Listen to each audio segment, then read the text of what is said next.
Hey, Chris Jenkins, credentialed member of the media, covering the Carolina Panthers for Charlotte Vibe, aka Man of the People, coming to you today, Wednesday, Hump Day. Hope everybody had a good one, and we're going to do what we always do, which is keep you up to date with the latest and greatest from the Carolina Panthers. Now, I'm going to have a spoiler alert. We had a chance today to speak with offensive coordinator, defensive coordinator, and special teams coach. There's no breaking big information, but I got to just do my job and make sure I keep you up to date with what was said today. So we're going to go over that and talk about those things today. And by the way, we're still pushing for 20,000 members. So if you're watching this video, you like the information, the content here, wouldn't mind if you hit the subscribe button or like the button if you have already subscribed. So let's go ahead and jump into it. But let me also tell you where we are with OTAs. So schedule, I'm going to put on the screen for you here in just a second, but we started already the other day, and today is the second day of the back-to-back, and then we resume again on the 30th, which will be Friday, and then we go into next week with June 2nd and 3rd, and then we also have June the 5th, have a little bit of a break, about a little 5-day break, and then we have mandatory mini camp, which will be June 10th through 12th. So that is your remaining OTA / mandatory mini camp schedule. Now the media does get access to one session per period. So as we have those availability to be able to see in person and watch these guys, I'll be doing that and bring you all that content that I can when I'm at those practices. So don't know the exact schedule of the media availability yet, but once I do, I'll make sure that I'm there and continue to bring you all that covered. So what's up, D. White and Ali Bodrick, one of our members. I appreciate both of you and everybody that's tuning in. Continue to support the channel, and I'll say it again, I continue to be optimistic about this upcoming season. But let's go ahead and talk about, by the way, upcoming season. Upcoming season, we have 100 days from today, not the Carolina Panthers' first game, because we don't play the first game. Years and years ago, they started the Thursday night being that very first game of the season. But it is 100 days before the NFL season begins. So triple digits last day, 100 days. Tomorrow, 99 bottles of beer. 99 days to go. But let's go ahead and get into this pressers from today. We'll start with Brad, offensive coordinator, young guy who in his second season as an offensive coordinator with the Carolina Panthers, and he had some thoughts about the new members of this team and the rookies. So I'm going to share that with you guys. T-Mac, he does a phenomenal job of being friendly to the quarterback in every route he runs. So you talk about shaving the top of routes on in breaks to out breaks and being a hands catcher. He does a great job in that, right? And I think he's just another element to this group of guys that, when they're playing confident, that you have to take advantage, of defenses that are not, pushing coverage towards one individual or the other. So I think that's what we're most excited about. He is a true pass catcher. He's got the whole route tree under his belt that he can run, and we're just trying to keep him up to speed with the rest of the guys as we push the envelope on how much they can handle. So there you go, Brad, talking about our first round. I want to say number one, but that's not correct. But our first round draft pick, T. McMillan, and what he's seen of him so far. Now, let's break down a little bit of what he talked about there. He said that he is a true pass catcher. So what does what does that mean, right? So true pass catcher is a guy that's not just a gimmick guy. He's not just fast. He's not just a deep ball catcher. He's not just a possession receiver.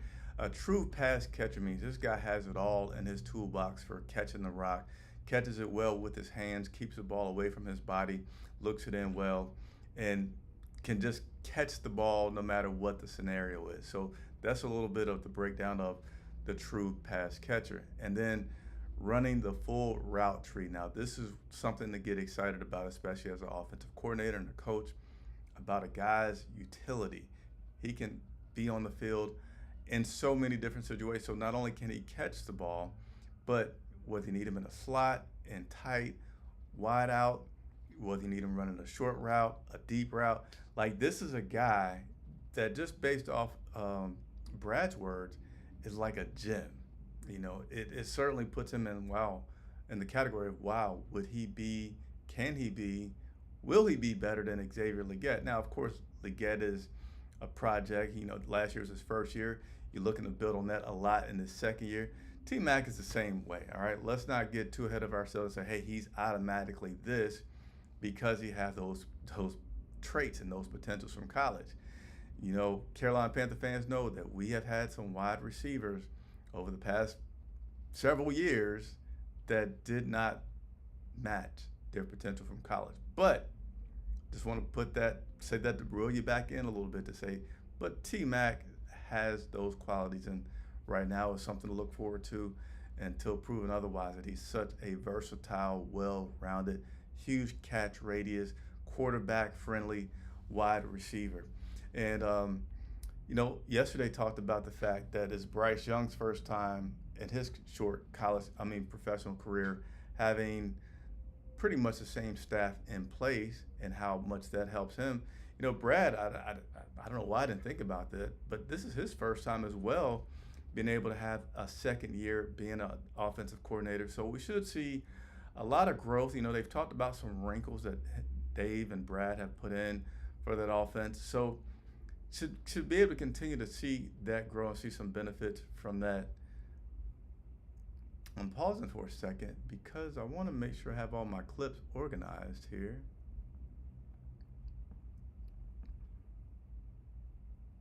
Yeah, I do have another clip. I just wanted to make sure that I had that other clip. But and Brad also mentioned that a lot of the guys that are injured, I shouldn't say a lot of the guys like Tommy Tremble, and I was not on the call, so I didn't get a chance to see clarification. But Tommy Tremble had surgery on his back, and maybe this is why they feel like he's going to be back quickly in time for training camp and won't miss anything. But they said he was back in the building today, and I'm like, wow.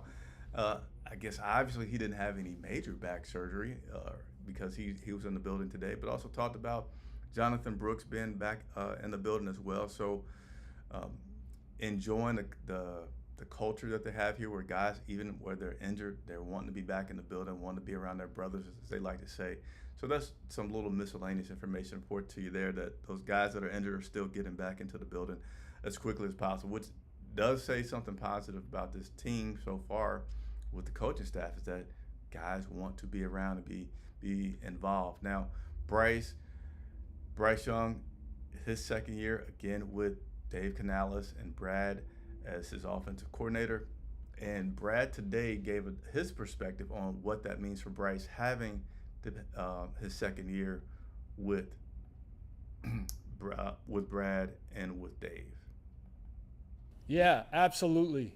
He gets to echo our points, and we get to echo his as well. We see as this, when you have a starting quarterback, you're walking alongside them, right? You're not necessarily pushing them forward into the fire on their own, or you're not necessarily pulling from, they're behind and you're pulling them along like a dog. Like, no, you're walking beside them and you're learning from them. He's learning from us as what we need to dive into that core that we're talking about earlier of what we're trying to become as a full offense. So Bryce is doing a great job of echoing some points, but then also saying, like, hey, let me let you know, like, how I feel about a concept, how I feel about a route break. And then I get to, fortunately as a coordinator, you get to be a bridge between position rooms, which is a lot of fun at times, where we might be in the quarterback room talking about, hey, I was really expecting him to do this. And then I can pop out. I can run over to Rob and tell his receivers, like, hey, Bryce is thinking this. And at the end of the day, like, if the quarterback,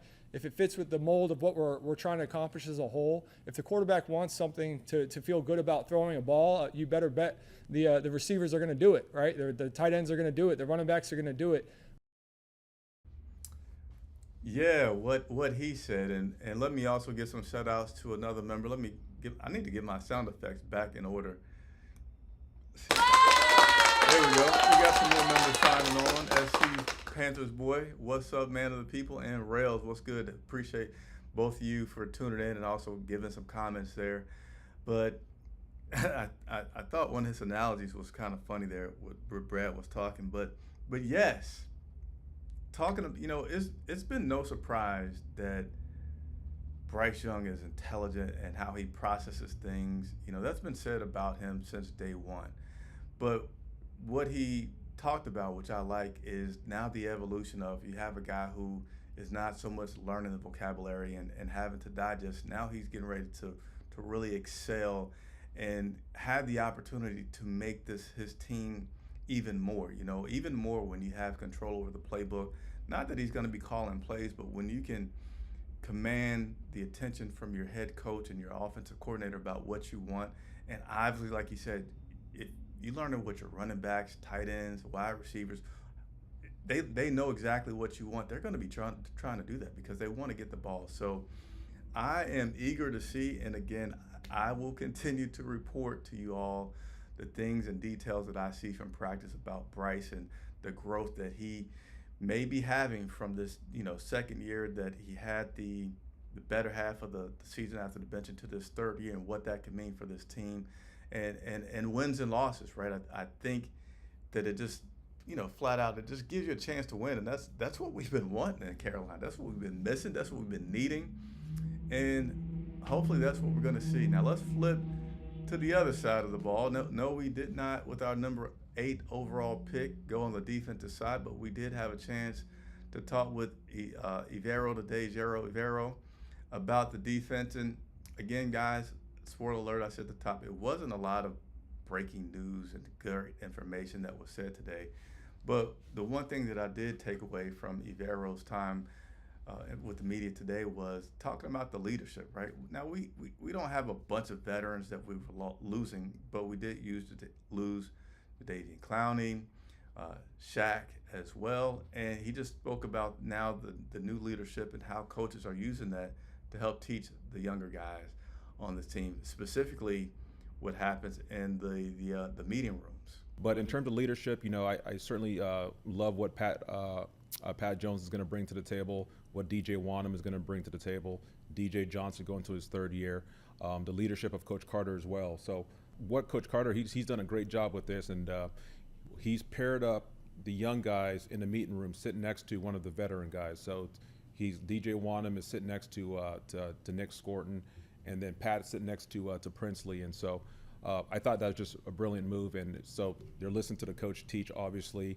Then they have a vet there that's seasoned and knows and has a lot of experience that they could relate to on things that may be a little gray for them. So I thought it's been an excellent job by Coach Carter in that respect. So that's, again, the highlight that I took away from Evero was just talking about the new leadership that's going to be emerging on that defensive side. Obviously, he didn't talk about guys like Derek Brown or J.C. Horn, some of the more veteran guys that have been on the team. But, it's going to come together as the offseason goes. And we'll have our captains here in no time at all, right? Now, 100 days till the season kicks off. Let's go with the last person on my list today, which is special teams coordinator Tracy Smith. And before I get into it, I gotta say, I don't think I could ever be a coach, man, because they have to have a really good ability to do coach speak. And coach speak is just like that ability to say, whoops, I was saying something I maybe don't want to say, and now I gotta just kind of dress it up and be general and make sure that I don't say anything that when I leave this podium is gonna have to make me sit one-on-one with a player or over talk. It's delicate, right? So during Tracy Smith's time with the media today, he mentioned about the different skill sets that he has between his two kickers. He has a rookie in Ryan Fitzgerald, and then he has his veteran and Matt Wright, and he's talked about them having different skill sets. Well, he was then asked more to elaborate on that skill set, and this is what he said about the different skill sets that the two kickers have. Matt is more experienced. He's played on several NFL teams. He has a whole year of the kickoff rule that he's dealt with. So all of that is kind of already, the box is checked. He knows what he's doing on that. He's ahead mentally on all that stuff. Ryan is coming straight from college, so all of the rule stuff, it's all first time out. It's practicing with an NFL team. It's completely different, the lifestyle and all those things. So he's different in that way, but also has had a very successful last 2 years in college. has a great leg. So we're kind of seeing pros and cons of each guy and seeing where it goes. There's no reason to really call a leader anywhere in the near future. So did you catch on to that? He was asked to talk about the difference in skill set, and he just talked about the guys' different experiences. He didn't answer the question, but I thought that was entertaining. I wanted to share that with you again. Not big news coming out of Carolina Panthers Stadium today, Bank of America Stadium technically. But he did speak about this time of the year actually being a fun time for him because now he has 90 guys to figure out who can be the best at special teams. And I guess it's like the more the merrier because you're just trying to take guys. Number one, he said, guys that are successful on special teams are people that want to be there, right? So right now he's going through that process, finding out what guys want to play on special teams and what they're good at. And then when asked about returning punts and kicks, he's like, right now, because they're in this discovery phase with special teams, you won't see certain guys out there because they don't have any experience returning kicks. They're returning punts. So you're not going to see T-Mac out there if he didn't have any experience in doing it. But if you've a guy that basically has raised your hand and say, I've done this before, right now you're going to get a rep and you're going to get an opportunity, which is a little footnote as I continue to bring you all updates and observations about what I see from camp. We can't go too deep into too many things because right now it's so much just trying to see what guys can do, trying to get guys reps, and just going through some evaluation. And then we're going to get deeper into that once we get into minicamp, and especially once we get into pads. So look forward to that coverage as well. That'll be coming up. That will conclude our coverage for today. Again, I'll put the schedule back up on here so you can expect to know when to hear back from me some more. Next one, May 30th, and then we get into next week, June 2nd and June 3rd, as well as June 5th, and then mandatory minicamp, June 10th, 11th, and 12th. So that will wrap us up for today. Your update for this Carolina Panthers team. I'm Chris Jenkins, credentialed member of the media, covering the Carolina Panthers for Charlotte Vibe. Please like and subscribe if you have not already done so. And Man of the People means I'm a resource to everyone out there watching. So if you have any question whatsoever, even if it's technical, I don't care. Let me know, and I will be your source to get that question answered for you. Thanks so much for tuning in.